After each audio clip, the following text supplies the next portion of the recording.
Otra cosa que también te voy a decir es que la OTAN nunca se involucró en Ucrania, ni en la invasión rusa a Crimea, la guerra de Donbass ni la guerra moderna de Ucrania, pues no hay ni un registro de soldados de la OTAN en suelo ucraniano, y que algunos de los países miembros de la OTAN no tienen un ejército como es en el caso de Islandia, que ellos confían en sus aliados europeos en caso de tener una guerra, y antes que digas que es un aliado inútil es todo lo contrario, pues Islandia tiene un papel importante en la OTAN, y es su ubicación geoestratégica clave en el Atlántico Norte. Y funciona más como un punto de control y vigilancia aérea vital tanto para la OTAN como para Estados Unidos y ser como los ojos y oídos de la Alianza Atlántica Norte para monitorear el tránsito marítimo y submarino entre el Ártico y Europa. Ubicación y vigilancia, y lo mucho que dio Europa y Estados Unidos a Ucrania fue dinero y armamento, nada más. Caso contrario con Rusia, que necesita la ayuda de soldados de Corea del Norte junto con la ayuda de voluntarios o no voluntarios como de Malí, Burkina Faso, Laos, Cuba y otros países junto con la ayuda tecnológica y económica de China, aunque debo de reconocer que tanto el bando ruso y ucraniano necesitan de personas de otros países para la guerra, pero el que más usa la estrategia de engañar a personas de otros países es Rusia.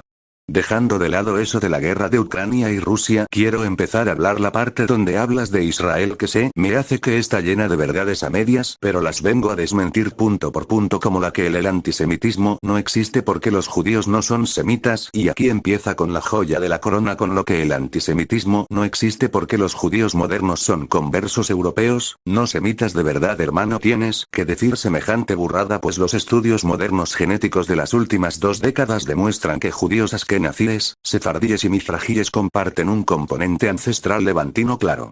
Más del 50% de su genoma viene de poblaciones canáneas de la Edad de Bronce. Comparten más ancestría con árabes levantinos que con europeos locales, y hay mezcla europea especialmente en linajes maternos askenazíes. Eso es lo normal después de 2000 años de diáspora. Pero el cromosoma Y, que es el paterno, sigue siendo predominantemente de Oriente Medio, y la teoría Hazara está tan desacreditada que hasta los que la defendían en los años 70 ya se taparon la cara. Seguir usándola en pleno Big 2026 es como seguir creyendo que la Tierra es plana porque se ve plana y decir que no son semitas para borrar el antisemitismo es de una deshonestidad intelectual que da vergüenza ajena. Y antes que vengas a chingar que los estudios son falsos, pues los que dan los estudios son las universidades de Israel como la Universidad de Tel Aviv, Universidad Judía Hebrea de Jerusalén y la Universidad de Bar Ilan, y otros centros médicos israelíes y fuera de Israel como la Universidad de Arizona, Biocentro Estonio de la Universidad de Tartu, Biocentro de Estonia, Facultad de Medicina de Harvard junto con el Laboratorio Reich y la Facultad de Medicina Albert Einstein y la Universidad de Nueva York dan que la mayoría de grupos judíos como los ashkenazíes, sefardíes y mizrahíes tienen un componente ancestral levantino y canáneo sustancial, frecuentemente estimado en torno al 50% o más. En modelos recientes los ashkenazíes tienen además ancestría europea importante, especialmente del sur de Europa, pero siguen agrupándose genéticamente más cerca de otros judíos y de poblaciones del Levante que de europeos locales. Los linajes paternos sí son predominantemente de Oriente Medio. Luego la siguiente perla de la corona, que es la que el exilio judío es un mito cristiano y la mayoría se quedó parcialmente cierto ese argumento, pero totalmente manipulado y por conveniencia del guión no mencionas la destrucción del templo en el 70 y la revuelta de Bar Kokhba entre el 132 y el 135 después o antes de Cristo fueron catastróficas y Jerusalén arrasada, prohibición de vivir allí, masacres y deportaciones. Ya había diáspora antes, sí. Pero estas guerras la multiplicaron. Decir que casi todos se quedaron y el exilio es un cuento es como decir que los actos de Espartaco 18 no fue para tanto porque él solo tuvo una relación con una menor nada más y no hubo acto sualse, y eso es una minimización interesada para atacar la legitimidad del retorno judío y la presencia judía continua en la tierra judía, sí. Pequeña y perseguida, pero real. Eso no borra el impacto demográfico de las guerras romanas a Judea. Luego, y aquí llega el argumento de antropología racial del siglo XIX, los antiguos israelitas eran morenos y de pelo rizado, los de ahora son rubios de ojos claros, así que son falsos. Esto parece como el argumento que usaría el Choca si hablara de historia, el fenotipo no determina la ancestría genética. Hay judíos etíopes, yemeníes, marroquíes, iraquíes, rusos y la diversidad física es exactamente lo que esperas después de 2 milenios de diáspora hija perdida del Chocas. Usar el argumento de que se ven diferentes como prueba histórica es como cuando Dallas Review habló de la dictadura cubana y eso es una falacia barata y ya está desmontada por la genética y los estudios. Luego dices que los nombres de los fundadores de Israel no tienen nombres hebreos como Ben Gurión, Golda Meir y demás.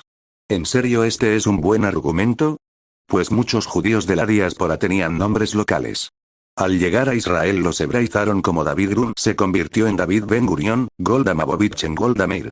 Y esa mamada no prueba nada sobre su origen. Es como decir que un mexicano llamado Juan no puede tener ancestros indígenas porque su nombre Juan es nombre español y no indígena, y ese nivel argumentativo es uno que usaría un mega gran experto como Dallas Review o el Chocas. Luego la parte que dices que Theodor Herzl apoyaba a los judeofóbicos y ahora la parte buena, donde el vídeo se pone especialmente selectivo y sí, Herzl escribió en sus diarios frases pragmáticas y frías. Dijo que los antisemitas podían convertirse en los mejores amigos del sionismo porque ambos querían que los judíos salieran de Europa. Negoció con funcionarios rusos, incluido Plebe, buscando apoyo para la emigración judía a su tierra ancestral y eso es verdad. Lo que tu vídeo omite es el contexto real, pues Herzl no inventó el antisemitismo ya existía desde hace mucho en Europa. Pogromos rusos, caso Dreyfus, discriminación legal, expulsión de lugares y persecuciones. Él lo diagnosticó como un problema nacional que la asimilación no iba a solucionar nada y propuso una solución política, un Estado judío. Usar el interés de los gobiernos antisemitas en deshacerse de los judíos era política real en su tiempo, no un amor secreto al odio. Presentarlo como si Herzl hubiera creado el sionismo para explotar el odio es una caricatura propagandística enorme. Herzl reaccionó al odio. No lo inventó. Ya de último, la parte en la que me interesó hacer esta respuesta fue la que dije que Palestina es un invento romano, pues el nombre Palestina aparece en Heródoto en el siglo V a.C., refiriéndose a la zona de los filisteos, y los romanos la nombraron así por las revueltas judías y lo usaron de forma deliberada y punitiva. Después de Bar Kokhba, Adriano renombró Judea como Siria Palestina precisamente para borrar la conexión judía con la tierra.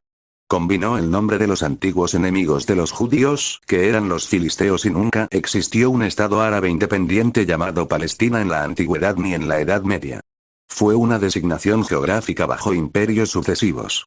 Usar el nombre antiguo no convierte a nadie en el dueño exclusivo y eterno de la tierra. Luego dices la mamadota nivel Dallas Review de que en Israel está prohibido hacerse test de ancestría. Hay estudios genéticos publicados constantemente por universidades israelíes y fuera de Israel y operan normalmente. Existe regulación médica y de privacidad, como en casi todos los países desarrollados, pero no hay ninguna ley que prohíba los test por miedo a descubrir que no son semitas, y eso es una burrada. Te inventas una prohibición inexistente para sostener su teoría de la conspiración genética judeofóbica. Y aquí es una prohibición ridícula que si investigas sabrá que es eso falso. Luego la mamadota de que los palestinos son indígenas y para empezar los filisteos eran un pueblo de origen egeo, muy probablemente griego o anatoliano, no semita.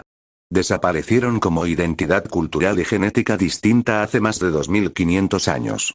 Se mezclaron y se diluyeron. Los estudios de ADN antiguo muestran que tanto judíos como árabes levantinos comparten un componente canáneo importante. Los palestinos modernos tienen ancestría levantina más la mezcla árabe posterior a la conquista islámica del siglo VII. No existe una línea genética filistea pura que convierta a los palestinos en los únicos dueños históricos de la tierra. Ambos pueblos tienen raíces en la región. Pretender que los judíos no tienen nada que ver y los palestinos son los únicos indígenas es propaganda pura. Luego dices la mamada que el sionismo es una política colonial, siendo falso, pues siempre hubo presencia judía continua en la tierra aunque minoritaria. El sionismo no fue un invento colonial al estilo belga en el Congo. Fue un movimiento nacional de un pueblo que conservó identidad, idioma litúrgico, memoria histórica y vínculos religiosos con esa tierra durante 2000 años. La Declaración Balfour y el mandato británico no regalaron la tierra a extraños. Existía una población judía local, inmigración legal, compra de tierras y un contexto de postimperio otomano. Llamarlo colonialismo europeo puro y por mera puta casualidad ignoras a los judíos mizrahíes y sefardíes que fueron expulsados de países árabes y también llegaron a Israel. Es una simplificación ideológica enorme también de que Israel no es una democracia, siendo que Israel es una democracia parlamentaria con elecciones libres, separación de poderes, prensa independiente, tribunal supremo activo y ciudadanos árabes israelíes con derecho a voto, partidos políticos y representación en la Cámara de Diputados, y sí, tiene una ley del retorno que facilita la inmigración de judíos. Y eso no convierte automáticamente al país en no democrático.